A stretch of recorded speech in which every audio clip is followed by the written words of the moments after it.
Holy sh**, is this one gonna be good. My name is Mike Musto. Each week I travel the country with the goal of showcasing the best and baddest muscle cars and hot rods around. Every car has a past and every owner a story. Welcome to the world of big muscle.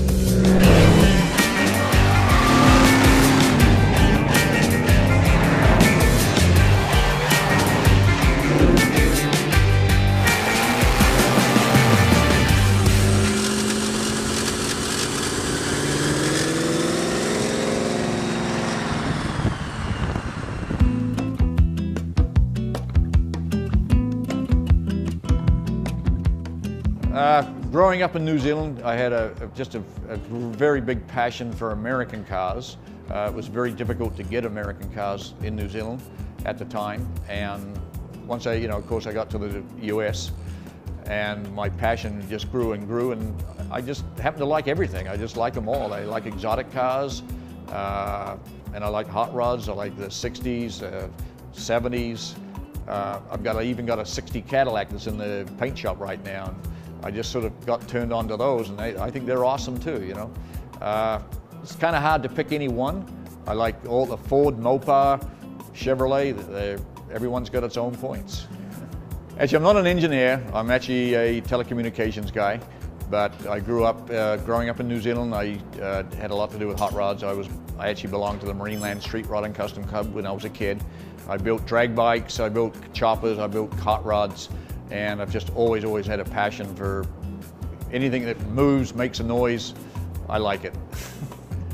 Okay, well, every year I've been going to the Viva Las Vegas. As you know, it's a big rat rod convention. And so I figured one of these days, next time I go, I want to have something different that nobody else has got.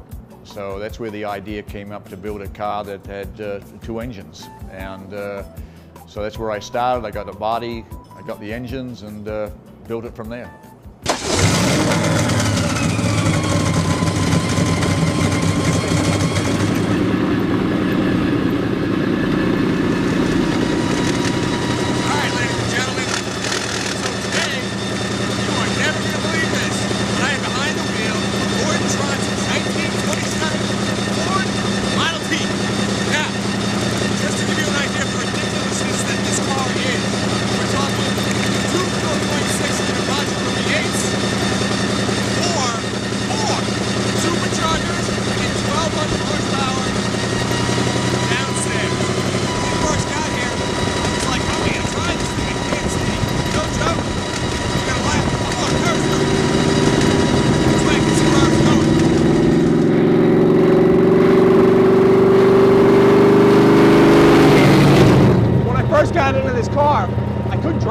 There was no way I could fit. So Gordon just kind of looked at me and he was just like, oh, that's no problem. He took the seat out. Gordon is the type of guy that sees a problem and doesn't pass it off. He finds a solution to everything. And that's what he did with this car. If something didn't work, he just figured out how to make it work. Most people, most engineers would look at this thing and say, it's never ever going to work. There's no way you're going to stack 2 engines right next to each other with a 1-belt system, 4 blowers through 1 transmission, and make it work. But the fact of the matter is, not only did he make it work, but it works really well. Like I said, roll it right.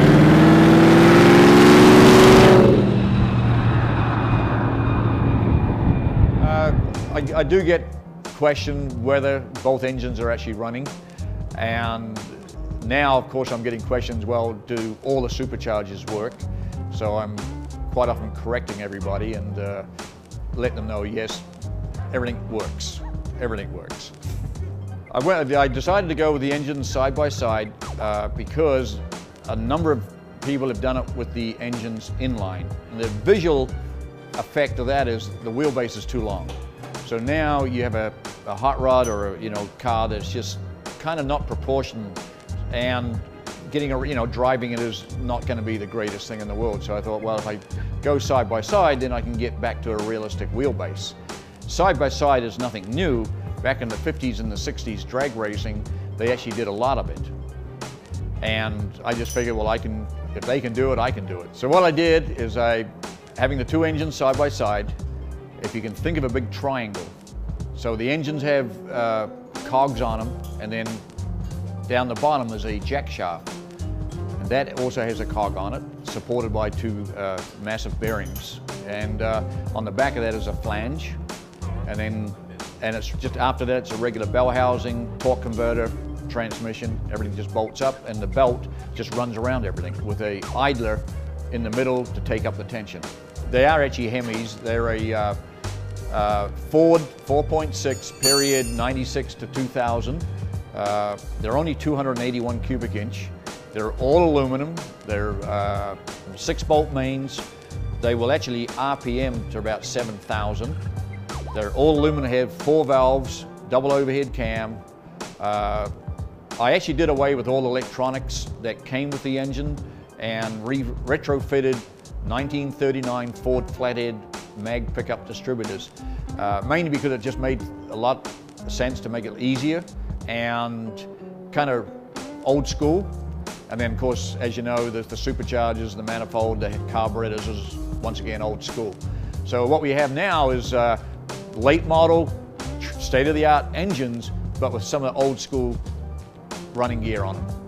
Gordon has managed to sort out many of the things that make older cars difficult to live with. The ride height, for instance, is set so that you never have to worry about road imperfections and/or minor inclines. The 4 carburetors were tuned to perfection, which meant spot-on acceleration and easy cruising.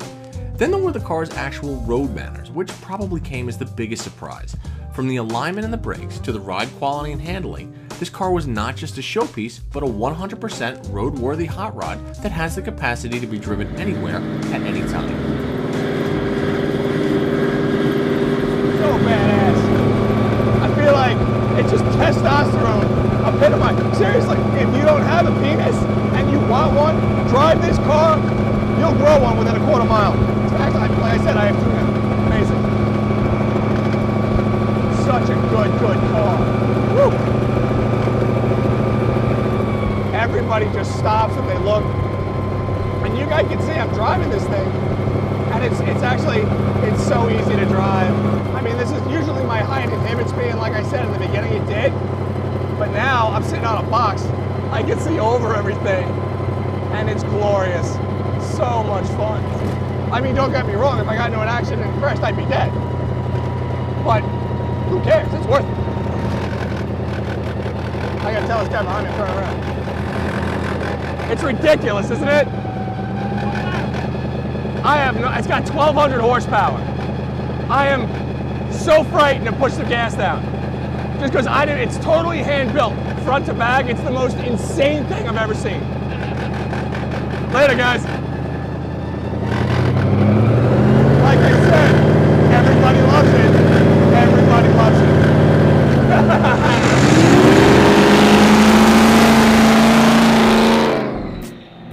I very often get asked, how fast does the car go? How much power does it have? What does it do in the quarter mile? And to be really honest, I really don't want to find out. Right now it makes so much power, it does not get any traction whatsoever. So at 30, 40, 50 mile an hour, if you hit the throttle, it'll just light the tires up and go sideways. So there's really no point. And that's why we have a Lamborghini Diablo. If I want to go 200 mile an hour, I take the Lamborghini out.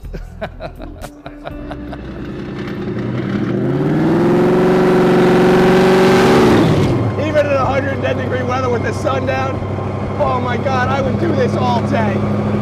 So good. Feel like I got a hairdryer blowing in my face. My voice is going completely hoarse.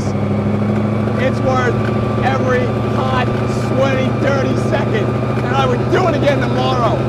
Guys, this is a hot rod.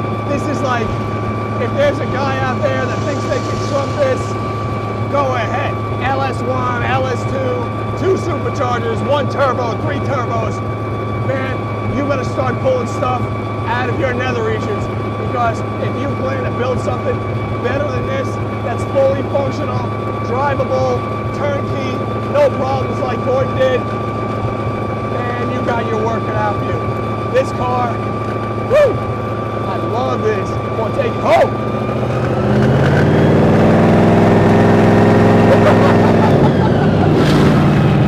It's so good. Oh, man. I don't know what we're going to do next season on Big Muscle, but holy have to try really, really hard to top this year. Woo! Unbelievable, people. You know, a lot of magazines look at this thing and they look at it and they're like, ah, it's too pompous, it's too this. You guys are idiots. How stupid can you be not to take notice of a car like this and want to drive it and show it to people and experience what a super creative, die-hard car guy imagination can do. This is what it does. Oh man, what a day. What a day. Oh, love it, love, love it. Woo.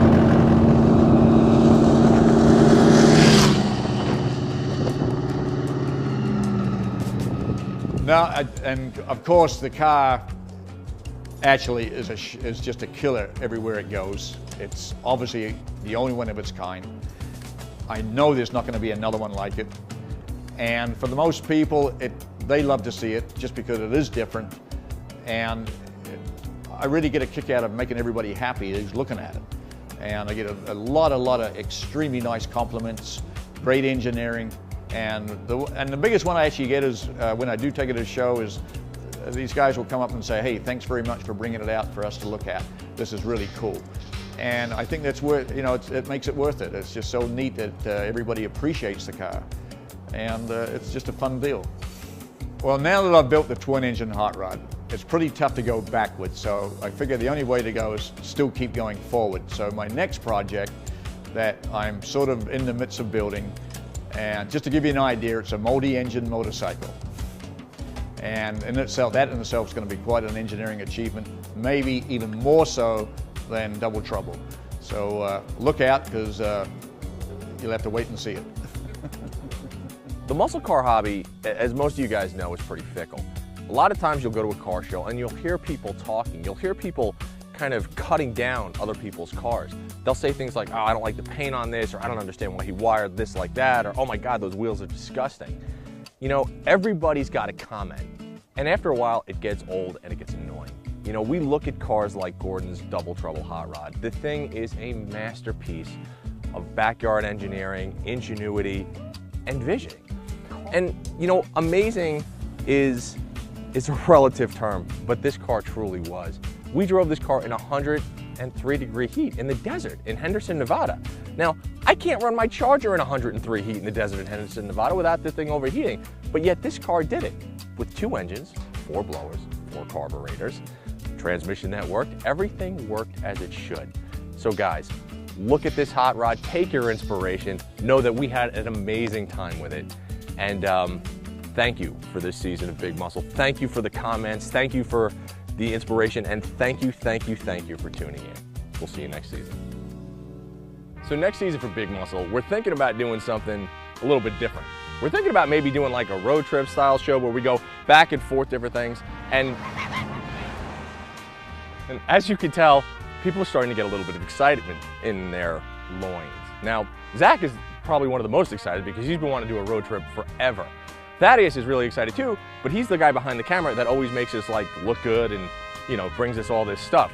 And it's starting to get to the point where I might have to start talking to him for the simple fact that we need that thing, to do what we needed to do to get us from point A to point B to point C.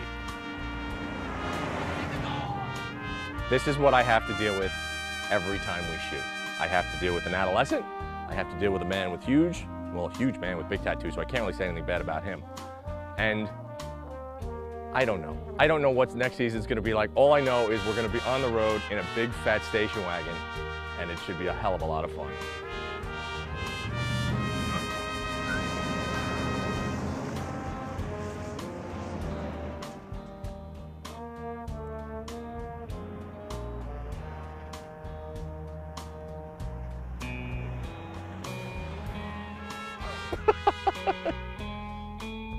Yeah, God help us all.